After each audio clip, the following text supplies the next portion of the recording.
উদয়পুর শহর ও গ্রামীণ এলাকায় একের পর এক চুরির ঘটনায় আতঙ্ক ছড়িয়েছে।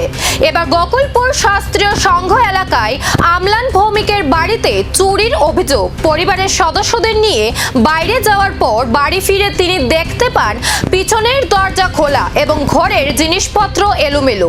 আলমারি থেকে প্রায় 10,000 টাকার নগদ, 3.5 ভরি স্বর্ণালংকার ও মূল্যবান বাসনপত্র চুরি হয়েছে বলে অভিযোগ।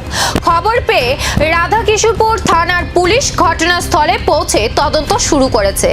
এলাকায় পরপর চুরির ঘটনায় নিরাপত্তা ও পুলিশের নজরদারি নিয়ে প্রশ্ন তুলেছেন স্থানীয়রা। ঘটনাটা বিষয়ে আমি গত বুধবার দিন আমার মামার আসলো, শ্রাদ্ধ অনুষ্ঠান আসছিল।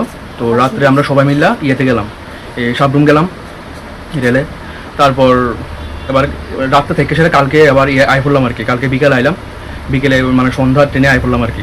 আই সেটা এই ঘরের দরজা খুলে দেখি ঘরের পিছের যে দরজা আছে এটা ব্যাঙ্গে টেঙ্গে খুললে সেটা এবার ঢুকে সেটা এবার দিয়ে আমার যে গডরেজ আছে, গডরেজ যা আছে সব ড্রেস সব ফাল্টার রাখছে। তারপর নিচের যত কোয়ানা গাড়ি আছে সব বাক্স খালি টালি সব কিছু এটা যত স্বর্ণের জিনিস আছে কিছু আর সব নিচে। ইভেন আমার একটা 10,000 একটা রাখছিলাম, টাকা রাখছিলাম ক্যাশ, এটাও নিচে।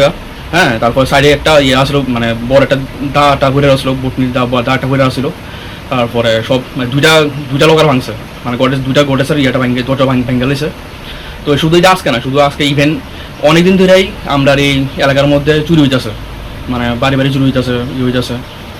তো আমি আমার পরপর চুরিতে আতঙ্ক উদয়পুরে। গোকুলপুরের ঘটনায় পুলিশের তদন্তে নজর।